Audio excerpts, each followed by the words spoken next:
আমি আজকে তোমাদের ক্লাস দেব ডিগ্রি প্রথম বর্ষ। এটা হচ্ছে প্রাচীন যুগ, ডিগ্রি প্রথম বর্ষ ইতিহাস। এটা হলো আমাদের এই প্রথম বর্ষের প্রথম পত্র ইতিহাস। এটা হচ্ছে প্রাচীন যুগ থেকে আমরা আলোচনা করবো আজকে। তো ডিগ্রির প্রথম বর্ষে হলো প্রাচীন যুগ থেকে নিয়ে এই বাংলা ইতিহাস, প্রাচীন যুগের বাংলাদেশ, প্রাচীন যুগের বাংলা। এর ভিতরে আমরা প্রাচীন যুগ বলতে আমরা কি বুঝি, যে আদিকাল, একদম আদিকাল থেকে নিয়ে এই সূচনা। যখন এদেশে ছিল এই ভারতবর্ষের আদি বাসিন্দা ছিল, তারা ছিল দ্রাবিড় জাতি। তো এই দ্রাবিড়, আমি সংক্ষেপে বলেছি, বিস্তারিত বলতে তো অনেক সময় লাগবে। তো যাই হোক, আমি একটু সংক্ষেপে আলোচনা করি, তোমরা একটু ভালো করে দেখে নাও। যে এই পাক ভারতের আদি বাসিন্দার নাম হচ্ছে এই দ্রাবিড় জাতি।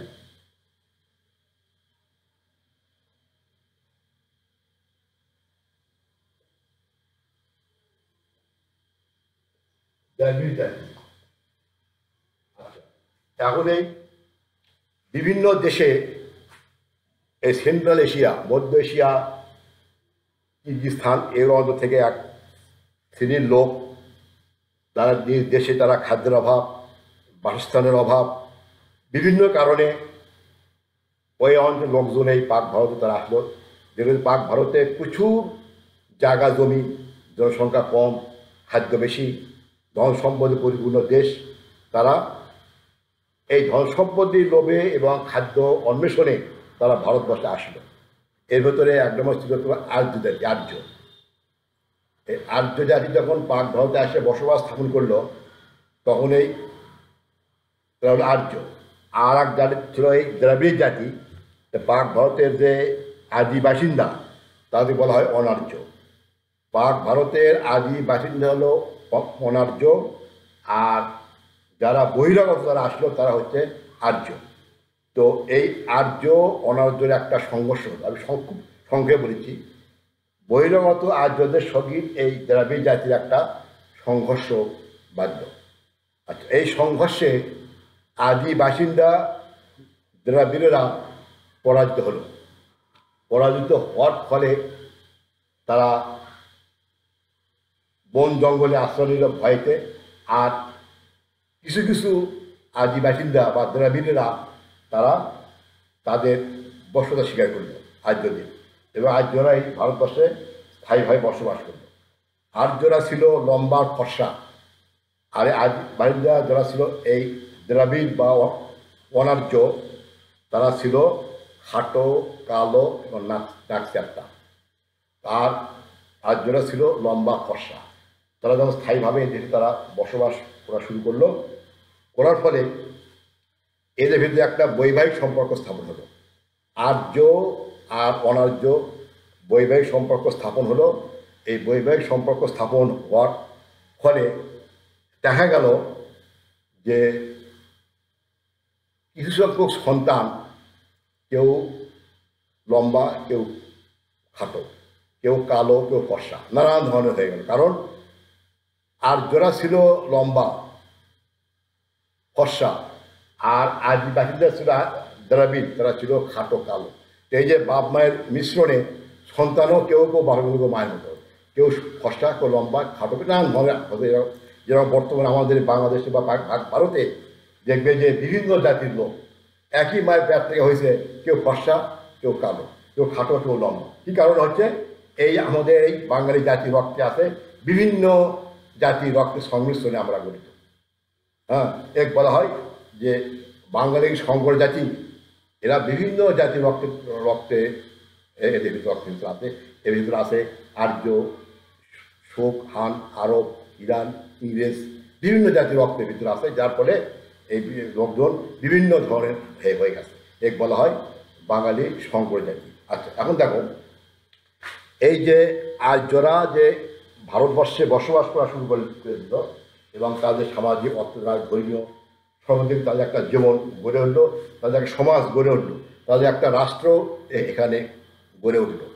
তো যে সমস্ত দ্রাবিড় জাতি, আর্যদের বসবাস স্বীকার করলো, তাদের সঙ্গে একটা বৈবাহিক সম্পর্ক স্থাপন হলো। আর যারা বসবাস স্বীকার করলো না, যারা বন জঙ্গল পাহাড়ে আশ্রয় নিল, হ্যাঁ, সে এখন বর্তমান দেখো যে আমাদের যে বাংলাদেশের আছে আদি বাসিন্দা, যেরকম গারো, হাজং, পাহাড়ি যেহেতু গোষ্ঠী আছে আদি বংশধর, তারা ছিল এই দ্রাবিড় জাতিরই বংশধর। আর বর্তমানে যে আমাদের হিন্দু জাতি দেখি, হিন্দু ধর্ম, হিন্দু জাতি, তারা ছিল এই আর্যদের বংশধর। আর্যদের ধর্মের সহিত বর্তমানের হিন্দু ধর্মের একটা মিল আছে। আমি সংক্ষেপে বলেছি, বলে বিস্তারিত বলতে সময় হবে না। তো আর্যদের সহিত এই হিন্দু ধর্মের একটা মিল আছে। আচ্ছা, হিন্দু এই আর্যরা দেবদেবীর পূজা করতো, সূর্য পূজা করতো, গাছ, বড় বড় গাছের পূজা করতো, সাপের পূজা করতো। বর্তমানে হিন্দু সমাজেও সে হাত দেখা যায়, পূজা করতো। এইভাবে আস্তে আস্তে আস্তে সে থেকে এই বর্তমানে এই মানে আর্যদের সময় থেকে বর্তমান পর্যন্ত হিন্দু ধর্মের আবির্ভাব শুরু হয়ে গেছে। এখন দেখো আদিকালে বাংলাদেশে এসে আমি বলতে চলে আসতেছি যে প্রাচীন যুগে বাংলাদেশে একজন স্বাধীন চেতা একজন শাসক ছিলেন, তার নাম ছিল শশাঙ্ক। প্রাচীন যুগে একজন নাম করা একজন মানে স্বাধীনতাকামী বা সম্পূর্ণ স্বাধীন একজন শাসকের নাম ছিল শশাঙ্ক। এই শশাঙ্ক ইনি যে সময়ে এই বাংলাদেশে রাজা ছিলেন, ঠিক সেই সময়ে মক্কায় রাসূলুল্লাহ সাল্লাল্লাহু আলাইহি সাল্লামের সময়, অর্থাৎ রাসূলুল্লাহ সাল্লাল্লাহু আলাইহি সাল্লামের যখন জামানা, ঠিক সেই সময় হলো আমাদের এই এই শশাঙ্কের জামানা। যাকে এই শশাঙ্কের পরে, শশাঙ্কের রাজত্ব করার পর তার বিদায় হলো, তার মৃত্যু হলো। তার মৃত্যুর পরে 100 বছর এ দেশে কোনো রাজা ছিল না। এ দেশে রাজা ছিল না 100 বৎসর। তারপরে এই দেশে অরাজকতা, বিশৃঙ্খলা, হারাহারি, মারামারি উৎপাত চলছিল। এই অবস্থাকে বলা হয় মাৎস্যন্যায় অবস্থা। মাছেরা যেরকম পানির ভিতরে বড় বড় মাছ যেরকম ওই মানে ক্ষুদ্র মাছকে খেয়ে ফেলে, বড় মাছ ক্ষুদ্র মাছকে খেয়ে ফেলা যায়, ঠিক সেরকম ওই বাংলাদেশে নেতৃস্থানীয় ব্যক্তিরা দুর্বল বক্রের উপর অত্যাচার করতো, নির্যাতন করতো, হত্যা করতো। ঠিক সেই অবস্থায় যে মাছের রাজত্বের ন্যায় নাম রাখা হয়েছে মাৎস্যন্যায় লাগছে এই বাংলাদেশ অবস্থা। তো পরবর্তীকালে এই মাৎস্যন্যায় অবস্থার অবসান কে ঘটালো? গোপাল। এবার যে একটা কাহিনী, একটা ইচ্ছা আছে, সেটা এখন বলার সময় নাই, সেটা তো বইয়ের মধ্যে পড়ে নেবে। তো এইভাবে এই মাৎস্যন্যায় অবস্থার অবস্থা ঘটনা হচ্ছে গোপাল। এই গোপালকে বলা হয় এই পাল বংশের পৃষ্ঠতা। সেই প্রাচীন যুগে কয়েকটি বংশ এই দেশে রাজত্ব করেছিল। তার মধ্যে একটা ছিল পাল বংশ, সেন বংশ। এই পাল আর সেনের প্রাচীন যুগে তারা বাংলাদেশে রাজত্ব করতেছিল। তো গোপালের পর আসলো ধর্মপাল, তার পুত্র দেবপাল, বিগ্রহপাল, এই বিভিন্ন পাল 8-10 জন তারা এই দেশটা শাসন করছিল। এবং ধর্মপালের সময়ে, গোপালের পুত্র ধর্মপালের সময়ে এই নওগাঁর পাহাড়পুর বৌদ্ধ বিহার প্রতিষ্ঠিত হয়েছিল। এবং এতে অনুমান করা যায় যে এই পালেরা ছিল বৌদ্ধ ধর্মাবলম্বী। আচ্ছা, এবং এর একটা বিশাল সাম্রাজ্য প্রতিষ্ঠা করেছিলেন। ধর্মপাল এবং দেবপাল ছিল একজন মস্ত বড় একজন শাসক। এরা স্বাধীনভাবে এই গোটা বাংলাদেশের একটা বিরাট অংশ তারা দখল করে নিয়ে তারা স্বাধীনভাবে তারা এই দেশ তারা রাজত্ব করেছিলেন। ধর্মপালের পর আসলো দেবপাল, তারপরে বিগ্রহপাল, মহিপাল, বিভিন্ন পালের সময় তার বিভিন্ন আরও নতুন নতুন অঞ্চল তারা দখল করলে তারা এদের তারা শাসন করছে। আচ্ছা, আমি খুব সংখ্যা বলেছি। এই পালদের পরে আসলে হচ্ছে সেন বংশ। সেন বংশ তো পালদের দুর্বলতার সুযোগ নিয়ে এই পাল বংশের সর্বশেষ রাজাকে পরাজিত করে সামন্ত সেন নামে এক ব্যক্তি, দেখো পাল বংশের নাম দেখো, সামন্ত সেন নামে এক ব্যক্তি এই বাংলাদেশ সিংহাসন দখল করলেন। এটা এখন হচ্ছে সামন্ত সেন।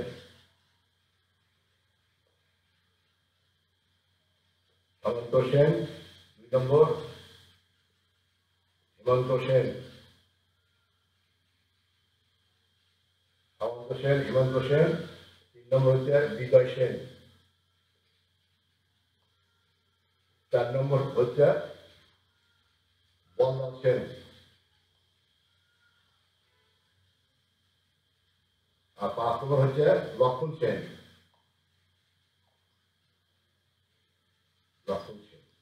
এই এই এই মোটামুটি 5 জন সেন রাজা এই বাংলাদেশ তারা শাসন করছে। এর ভিতরে সবচাইতে শক্তিশালী রাজা ছিলেন বিজয় সেন। বিজয় সেন, এই বিজয় সেনের সময়ে সমগ্র বাংলাকে তিনি মানে দখল করে নিয়ে তিনি একচ্ছত্র আধিপত্য বিস্তার করেছিলেন। একটা বিশাল সাম্রাজ্য, এই পূর্ব বাংলা, পশ্চিম বাংলা, এই দুই বাংলা মিলে তখন এক ছিল। সমগ্র বাংলাদেশ সহ মানে আশেপাশে বিহার, উড়িষ্যার এক বিরাট অঞ্চল তিনি দখল করেছিলেন হচ্ছে এই বিজয় সেন। আচ্ছা, সামন্ত সেনের রাজত্ব পরে তার ছেলে আসলো হেমন্ত সেন, তারপর হলো বিজয় সেন। তো প্রশ্ন আসতে পারে তোমার ডিগ্রিতে প্রথম বর্ষ যে যে বিজয় সেনের চরিত্র ও কীর্তি আলোচনা করো, রাজা বিজয় সেনের চরিত্র কীর্তি আলোচনা করো, কিংবা সেন বংশের সিংহাসনে আরোহণের ইতিহাস আলোচনা করো। তো এই বিজয় সেন সম্পর্কে আলোচনা করছি। বিজয় সেন তো তিনি একজন অত্যন্ত একজন পরাক্রমশালী এবং শক্তিশালী একজন রাজা ছিলেন। তো তার যোগ্যতায় বলে তিনি এক বিশাল সাম্রাজ্যের অধিকারী হয়েছিলেন। তার দরবারে অনেক জ্ঞানীগুণী ব্যক্তি সমাবেশ ছিল, শিল্প সাহিত্যের অনেক উৎকর্ষ সাধিত হয়েছিল। এইভাবে এই বিজয় সেন পরে, বিজয় সেনের মৃত্যুর পর তার পুত্র ছিল বল্লাল সেন। এই বল্লাল সেন ছিল একজন শাস্ত্র বিশারদ। হিন্দু ধর্মের যত শাস্ত্র বাস্ত্র বর্তমান দেখা যায়, কৌলিন্য প্রথার উদ্ভাবক বল্লাল সেনকে বলা হয় কৌলিন্য প্রথার উদ্ভাবক। এই যে কৌলিন প্রথা, বংশ মর্যাদা, এর উদ্ভাবক ছিল হচ্ছে বল্লাল সেন। হিন্দু ধর্মের ভিতরে যেরকম আমার বিভিন্ন জাতি দেখি যে ব্রাহ্মণ, শূদ্র, এই নাপিত, সরকার, কামার, কুমার, মাঝি, নানান কিছু মানে জাতি আমরা দেখতে পাই। এগুলো সব ছিল এই বল্লাল সেনের সৃষ্টি। তিনি জাতিভেদ প্রথা উত্থাপন করেছিলেন এবং কৌলিন্য প্রথার উদ্ভাবক ছিলেন। কুলীন যে বংশ মর্যাদা, কার উন্নত কার নিম্নস্তর, এগুলো তিনি উদ্ভাবন করেছিলেন এই বল্লাল সেন। বল্লাল সেন সবসময় তিনি মানে ধর্ম কর্ম নিয়েই ব্যস্ত ছিলেন। রাজ্য শাসন তার প্রতি মনোযোগ ছিল না। তো বল্লাল সেন তিনি একজন কবি ছিলেন। তার তার সময়ে অনেক জ্ঞানীগুণী ব্যক্তির আবির্ভাব হয়েছিল এবং তার সময় দুইটা বিখ্যাত বই, দান সাগর আর অদ্ভুত সাগর নামে দুইটা বিখ্যাত গ্রন্থ রচিত হয়েছিল। আচ্ছা, এই বল্লাল সেনের মৃত্যুর পর তার পুত্র লক্ষণ সেন তিনি এই বাংলার রাজা হয়েছিলেন এবং লক্ষণ সেন বলা হয় এই এই বাংলাদেশের সর্বশেষ হিন্দু রাজা। এই লক্ষণ সেনের সময়ে মুসলমানেরা এই দেশ আক্রমণ করলো এবং মুসলিম শাসন প্রতিষ্ঠা করলো। আমি এই সময় একটু আলোচনা করি যে বল্লাল সেনের পর আসলো লক্ষণ সেন। এই লক্ষণ সেন তিনি তার রাজধানী ছিল এই সোনারগাঁ, কিন্তু তার অবকাশকালীন রাজধানী ছিল হলো নদিয়া। তো লক্ষণ সেনের দরবারে জ্যোতিষীর কাছ থেকে তিনি শুনতে পেলেন যে তার আজানুলম্বিত একটা লম্বা হাতওয়ালা লোকের হাতে তার পতন ঘটবে। এইভাবে লক্ষণ সেন যখন নদিয়ায় আসলে মানে অবকাশ স্থাপন করতেছিলেন, ঠিক সেই সময় দিল্লির সুলতান কুতুবউদ্দিনের সেনাপতি ইকতাদি মোহাম্মদ বিন বখতিয়ার খালজি তিনি বাংলাদেশ আক্রমণ করলেন। তিনি এত দ্রুত ঘোরালে আসছে যে সিকরিগুলি পরবর্তী পাহাড় ডিঙে তিনি এদেশে আক্রমণ করছে খুব দ্রুত গতিতে। তো লক্ষণ সেন যখন মধ্যাহ্ন ভোজে ব্যস্ত ছিলেন, অর্থাৎ দুপুরের খাওয়ার ব্যস্ত ছিলেন, ঠিক সেই সময়ে অতর্কিতে এই লক্ষ্মণ সেন এই যে মানে বখতিয়ার খালজি লক্ষ্মণ সেনের রাজ্য আক্রমণ করল। তো লক্ষ্মণ সেনের দরবারের রাজপ্রাসাদের রক্ষীরা তারা মনে করলো যে এরা ঘোড়া ব্যবসায়ী, এরা ঘোড়া বিক্রি করার জন্য আসতেছে, যার ফলে কেউ তাকে বাজারে মাত্র 10-12 জন ঘোড়সওয়ার নিয়ে তিনি রাজধানী আক্রমণ করলেন। তো এর ধারণা করলে যে 10-12 জন লোক ঘোড়সওয়ার লেগে একটা রাজধানী আক্রমণ করা যায়, তারা বাধা দেয়নি। তো মধ্যে ছিলেন লক্ষ্মণ সেন। তো লক্ষ্মণ সেনের খবর হলো যে যে এরকম আপনার রাজ্য আক্রমণ করা হয়েছে। তখন তিনি দেখো লোকটা কি হাত লম্বা, দুধ বললে হ্যাঁ লোকটা হাত লম্বা। উনি তখন বিনা যুদ্ধে নদিয়া ছেড়ে তিনি ওই সোনাগাঁয়ের দিকে পলায়ন করলেন এবং বিনা বাধায় লক্ষ্মণ সেন এই বিনা বাধায় বখতিয়ার খালজি লক্ষ্মণ সেনের রাজধানী নদিয়া তিনি দখল করে নিলেন বিনা বাধায়, এবং সেখান থেকে বাংলায় মুসলিম শাসন প্রতিষ্ঠিত হলো। আচ্ছা, এখন দেখো যে বখতিয়ার খালজি হলো প্রথম মুসলমান আক্রমণকারী বাংলাদেশে। তিনি মুসলিম শাসন প্রতিষ্ঠা করলেন 1206 সালে। 1204 দিকে 1204 সালে বখতিয়ার খালজি লক্ষ্মণ সেনের রাজধানী নদিয়া দখল করে নিলেন এবং বাংলাদেশে প্রথম মুসলিম শাসন প্রতিষ্ঠিত হলো। আচ্ছা, এরপরে এই বাংলাদেশে হিন্দু শাসনের অবসান ঘটল এবং মুসলমান শাসনের সূত্রপাত ঘটল।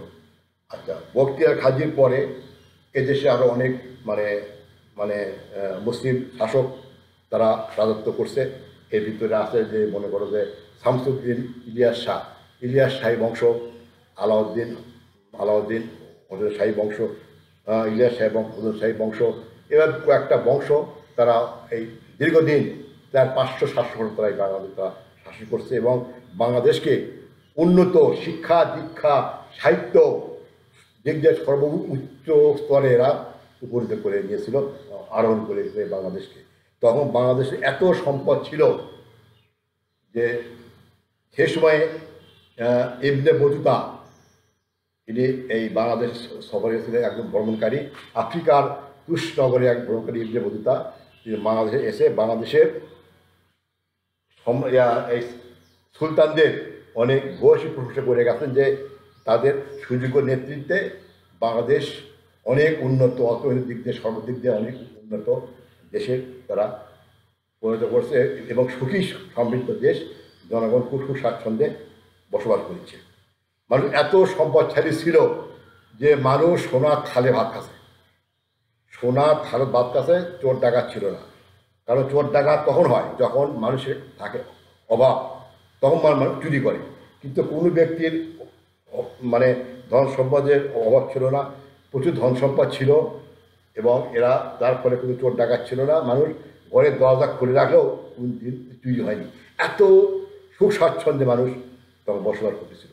তো ইবনে বতুতার ভ্রমণ কাহিনীতে আমরা তখনকার বাংলাদেশের সামাজিক অর্থনৈতিক অবস্থান সম্পর্কে আমরা জানতে পারি যে কি এই সুলতানি আমলে হিন্দু শাসকদের সময়ে যে এই ইলিয়াস শাহী বংশ, তারপরে আলাউদ্দিন হোসেন শাহী বংশ রাজত্ব করছিল, তাদের রাজত্বকালে এই বাংলাদেশে কীরকম মানুষ সুখ স্বাচ্ছন্দ্যে বসবাস করেছিল এগুলো আমরা পরবর্তী ক্লাসে আমরা আলোচনা করব। তো আজকে মোটামুটি এ পর্যন্ত লাগে। তোমরা একটু পড়বে যে প্রাচীন যুগে বাংলাদেশ ইতিহাস বর্ষের প্রথম পত্র, তোমরা একটু ভালো করে প্রথম পত্র পড়বে, তাহলে ইনশাল্লাহ তোমরা এই এটার থেকে কীভাবে বাংলাদেশের প্রাচীন যুগে কোন রাজা কীভাবে শাসন করলো, এই আদিকাল থেকে নিয়ে যারা বীর আর্য কীভাবে দেশে আসলো, আমরা বাঙালি বিভিন্ন জাতির কেন কী কারণে আমরা হলো এগুলো আজকে জানতে পারলে। তারপরে এই যে অরাজকতা এই মাছ সন্ন্যায় কী জানতে পারলেন, পাল বংশের প্রতিষ্ঠা কে করলেন, কীভাবে করলেন জানতে পারলেন। তারপরে পাল বংশ সেন বংশ সম্পর্কে আলোচনা হলো এবং সুলতানি আমল সম্পর্কেও কিছু আলোচনা হলো। মুসলিম হিন্দু শাসনের অবসান ঘটায় হিন্দু শাসন অবসান ঘটায় কীভাবে মুসলিম শাসন প্রতিষ্ঠিত হলো যা সে মোটামুটি তোমরা একটা ধারণা লাভ করলে। তোমরা একটু বই দেখে এই ফার্স্ট পার্ট তোমরা একটু ভালো করে একটু তোমরা পড়লে এটা তো মোটামুটি তোমরা বুঝতে পারবে। যাক, আজ এ পর্যন্ত থাক। খোদা হাফেজ।